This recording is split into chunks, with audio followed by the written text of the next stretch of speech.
Every October, Trieste transforms into the beating heart of the sailing world.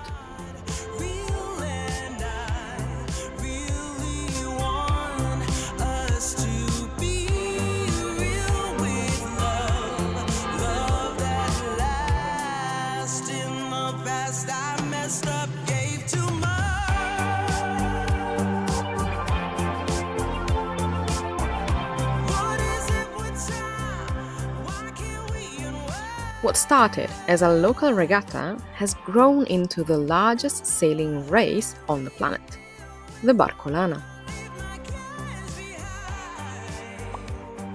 For 10 days, the city celebrates the sea, its traditions, and the unique wind that defines life here, the bora.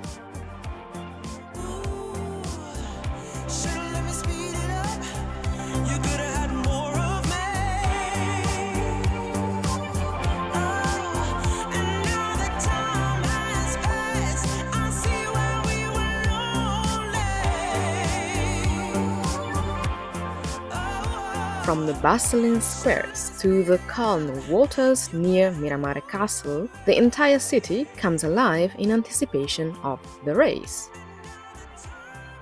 In this video, we'll explore what the Barcolana means for Trieste, how it has evolved, and what it feels like to witness this incredible event up close.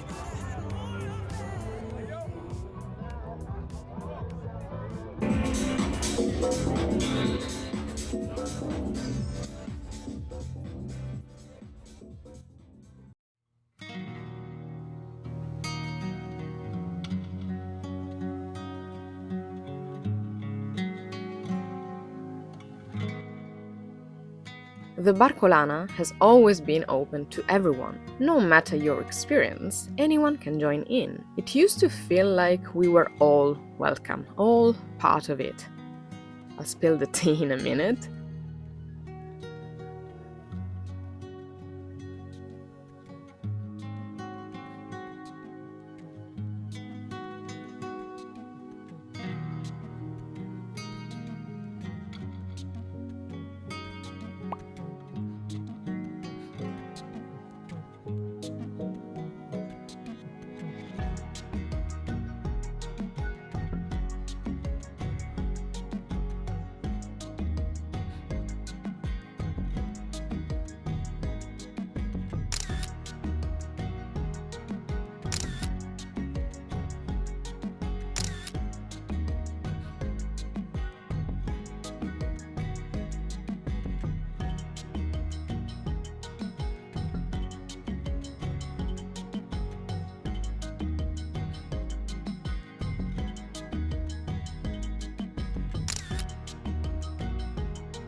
It's an important event for all those who love the sea. Amateurs and experts challenge the element, particularly the local wind known as the bora. We talked about it in a dedicated video here, but you should know that the bora affects the daily lives of Triestini. One or the other weather condition will be harsh. If there's wind and it's strong, the race may not start altogether, be delayed, postponed, etc. While if the sea is dead calm, the whole race will take ages, and the skills of each team will be crucial.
The best spots for viewers are out of the city, your chance to visit them and see a panoramic view of the Gulf at the same time. This video here shows you itineraries that I called Perle Alte, which are basically what you need to get to the best spots for Barcolana.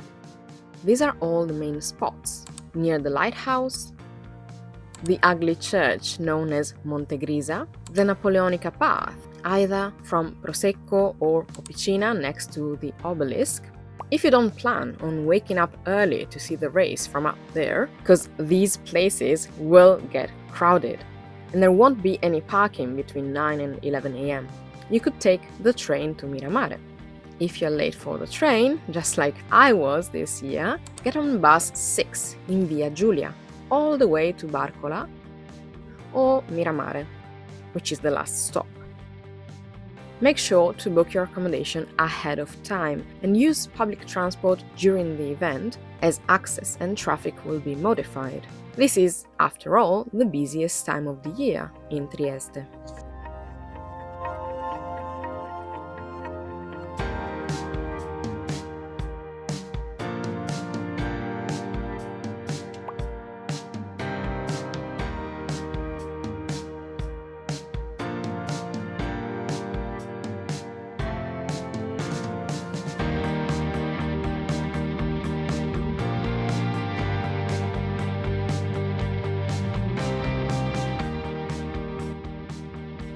If you're enjoying this video, give it a like and subscribe for more adventures in Trieste and beyond.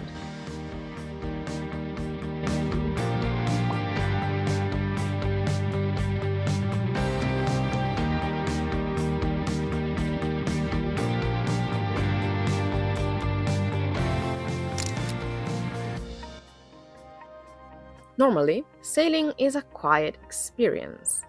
It's just you, the sea, and the wind. Whereas the Barcolana is a huge festival. It's noisy, crowded, but cheerful and contagious.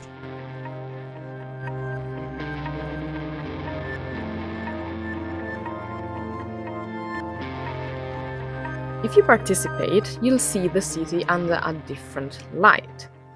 Miramare from the sea might be my favorite.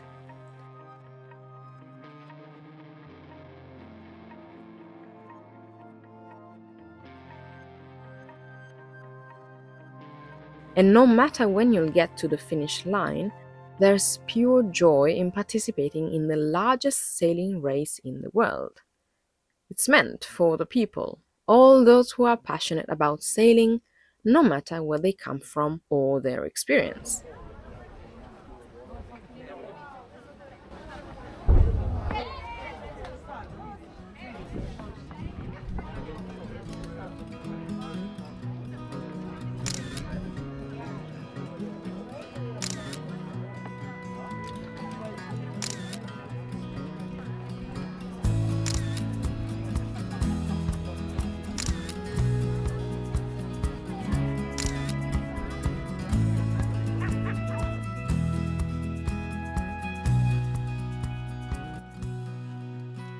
Yes, there's a competition, and people will get serious on Sunday morning, but before and after that, they'll celebrate, eat, and drink.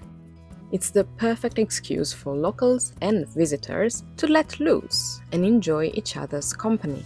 It's their version of La Dolce Vita, except it's called Viva la Bon, and it has a slightly different meaning. This is the local motto, pulled from a local song that every Triestino knows.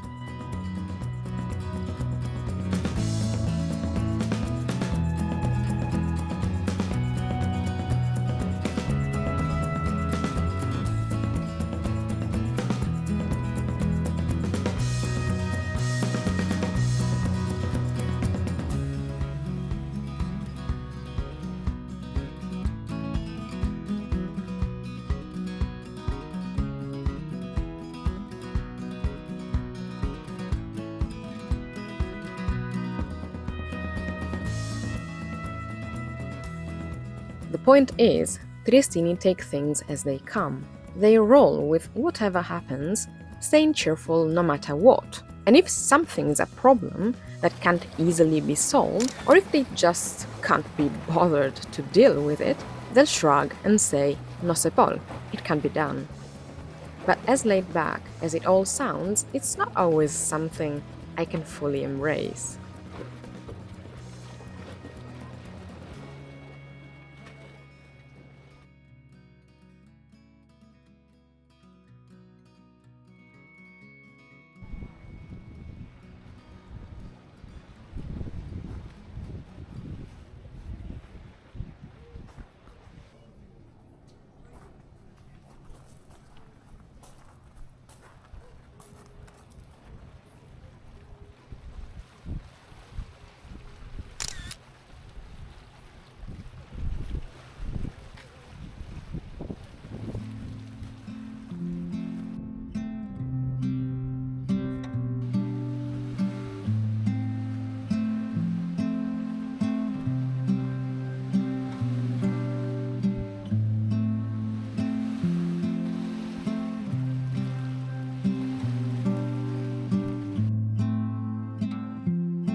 I hadn't seen the Barcolana in years.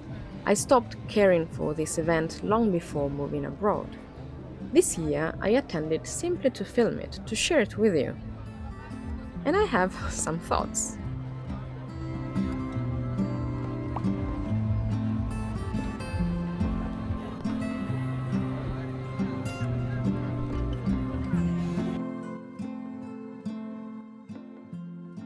It felt like looking at a king's parade or ball, the nobility enjoying their time on their boats, while peasants admire from afar. I know it sounds exaggerated, but it's not at all far from my reality. I gave a closer look at the first 10 boats ending the race because I happened to get back to the city center shortly after the first one reached the finish line, and all those brands made me sick.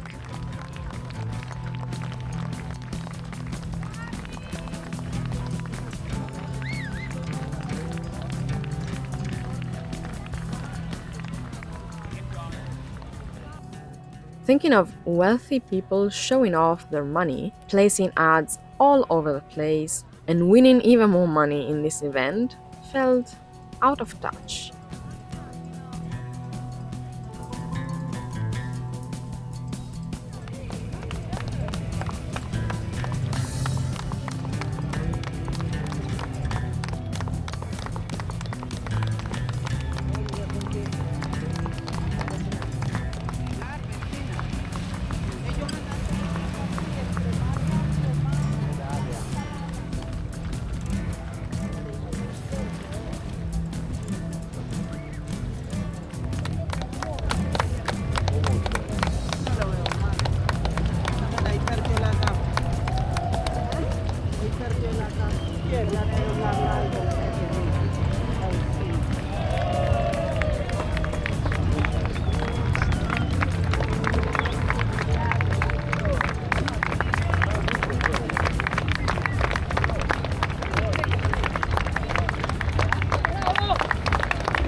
Over the years, it got increasingly worse. The booths, now called Barcolana Village, slowly moved from food and a fair-like event to brands, sponsors, and VIP bars.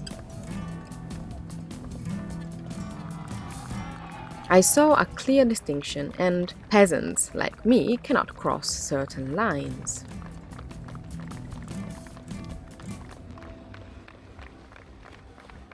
In this economy, it feels inappropriate. And although it's a trend during uncertain times, for example, spending more money on entertainment and frivolous items during a war, do we really need to celebrate wealthy people making more money on our backs?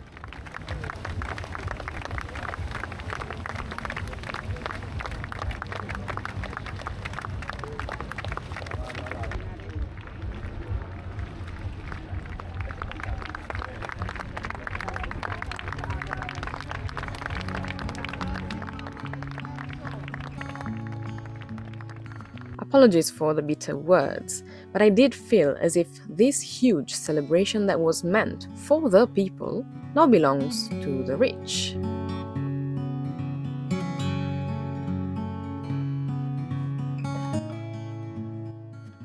Before brands took over, you could see the boats. You could sit and admire the sea with 1,000 sails, while now you have to pay or be invited to one of those exclusive stands that obstruct the view of the main square and the sea. And I'm not the only one feeling this way. After typing my thoughts here in Notion for this video, I read an article on a local newspaper and we shared the same sentiment. I'll link it here if you want to read it, maybe with Google Translate since it's in Italian. Did you notice anything similar in your hometown? Any major events that have changed over the past decade or so, shifting away from their folkloric roots in favor of wealthier audiences?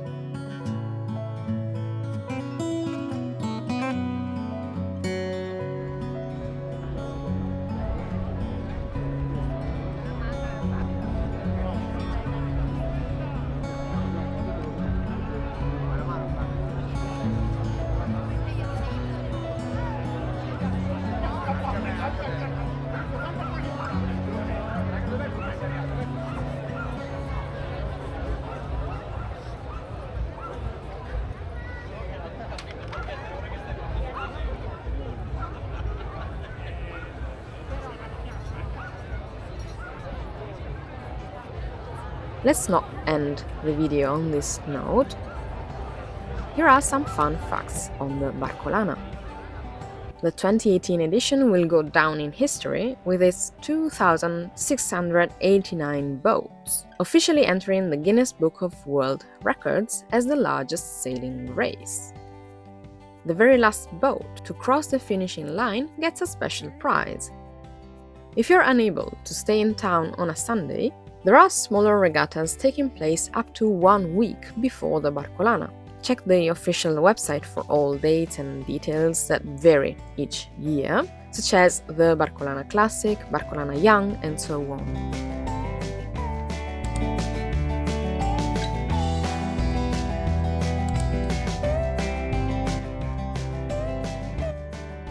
The first edition, back in 1969, saw 51 boats competing for the Autumn Cup. The Barcolana has changed a lot over the years. Just like Trieste itself, it's still a massive event, drawing crowds and connecting people to the sea. But it definitely feels different now. Whether you're there for the race, the views, or the atmosphere, it's an event that's hard to ignore. It remains a key part of the city's identity, even as it evolves.